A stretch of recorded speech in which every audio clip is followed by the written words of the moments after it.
Chapitre entre 11 et 12 Athalie et Joeuse, en Jude. Chapitre 11 Proclamation de Joeuse et mort d'Athalie. Verset 1.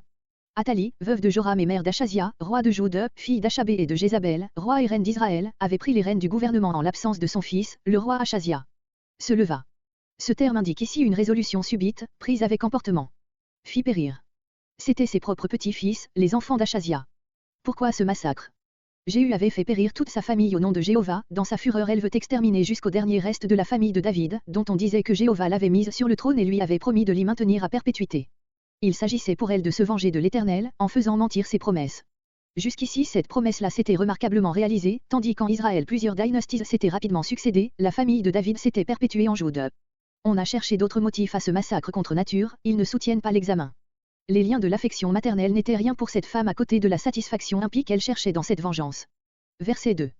Fille du roi Joram, vraisemblablement d'une autre mère qu'U Athalie, celle-ci n'aurait pas autorisé le mariage de sa propre fille avec le grand sacrificateur de Jéhovah. La chambre d'Élie, un garde-meuble, appartement retiré où l'on pouvait cacher l'enfant. C'était probablement une de ces chambres qui entouraient le temple, un roi 6.5 et suivant. Verset 4. Sur la révolution qui va être racontée, comparez 2 Chroniques 23.1-21. Bien des détails diffèrent dans les deux récits, mais ils se complètent plutôt qu'ils ne se contredisent et ils s'accordent en attribuant la délivrance de Jude au grand sacrificateur Jéhojada. Envoya chercher les chefs de centaines. D'après les chroniques, ils étaient au nombre de 5, ce qui fait monter à 500 hommes la troupe armée qui devait agir. Elle se composait des Kérétiens ou gardes royales ordinaires et des coureurs, chargés de porter au loin les ordres royaux. Voir 2 Rois 10.25, note. Il les fit venir, certainement dans le plus grand secret, pour s'assurer de leur fidélité et leur communiquer son plan. D'après les chroniques, ils furent en même temps chargés par lui de sonder les dispositions des Lévites et des chefs de famille israélites dans tout le pays d'Israël et de leur donner rendez-vous à Jérusalem, probablement pour une des grandes fêtes, afin que leur arrivée simultanée n'excitât pas de soupçons. Verset 5. Leur donna ses ordres. Le plan tracé était celui-ci, au jour du sabbat, où se changeait, paraît-il, la garde du palais et du temple, la garde montante devait se partager en 3 détachements. Verset 6. Le premier occuperait le local ordinaire de la garde royale, le second, la porte de Sour, ce nom, qui ne se retrouve nulle part, vient d'un verbe qui signifie se retirer, s'écarter et désigne sans doute une des portes de côté du palais royal. Le troisième se posterait à la porte qui se trouve derrière les coureurs, ou, comme il est dit au verset 19, à la porte des coureurs, celle où ceux-ci se trouvaient pour recevoir les ordres. Comme c'est par cette porte que Joeuse fit son entrée, verset 19, c'était la porte principale du palais, qui était ainsi convenablement gardée. Pour éloigner, tenir à distance les partisans de la reine, qu'elle aurait pu chercher à grouper autour d'elle pour la défendre. Verset 7. Voilà l'instruction pour la garde montante, voici celle de la garde descendante. Les hommes étaient divisés en 2 troupes, qui devaient occuper, l'une le côté nord, l'autre le côté sud du temple et se rejoindre sur le devant, près de l'autel des Ra-Alakosts, verset 11, de manière à entourer le jeune roi quand il viendrait se placer là sur l'estrade, verset 14. Il paraît d'après les chroniques que les sacrificateurs et les Lévites, avec le peuple présent, devaient se joindre à cette partie de la garde, 2 Chroniques 23.6-7, lorsqu'on sortirait du temple pour se rendre au palais. Verset 8. Quand il sortira du temple, et quand il entrera dans le palais. Verset 10. Donna aux chefs de centaines. Probablement ceux qui sortaient de garde avaient coutume de déposer leurs armes pour les laisser à la garde montante.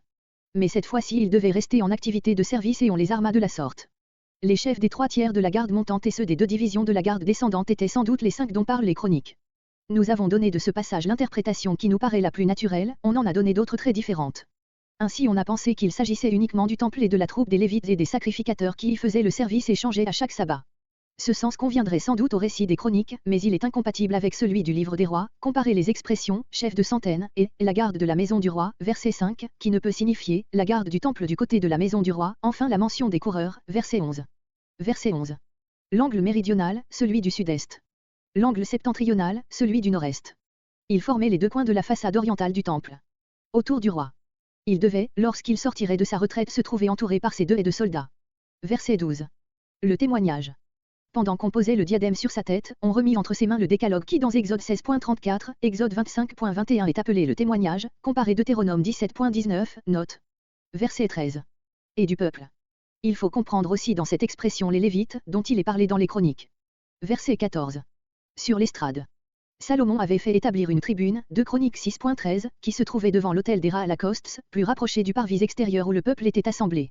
Il est probable que cette espèce de tribune était restée la place ordinaire du roi lorsqu'il assistait au sacrifice. De là l'expression, son estrade, 2 Chroniques 23.13. Verset 16. Le chemin de l'entrée des chevaux. On entend ordinairement par là le chemin conduisant aux écuries royales, mais il nous paraît plus probable qu'il s'agit de la route carrossable par laquelle les voitures royales montaient du palais au temple. Le chemin direct, qui était l'escalier magnifique dont il a été parlé à l'occasion de la reine de Séba, doit rester intact pour le nouveau roi qui fera par là son entrée dans le palais. Verset 17.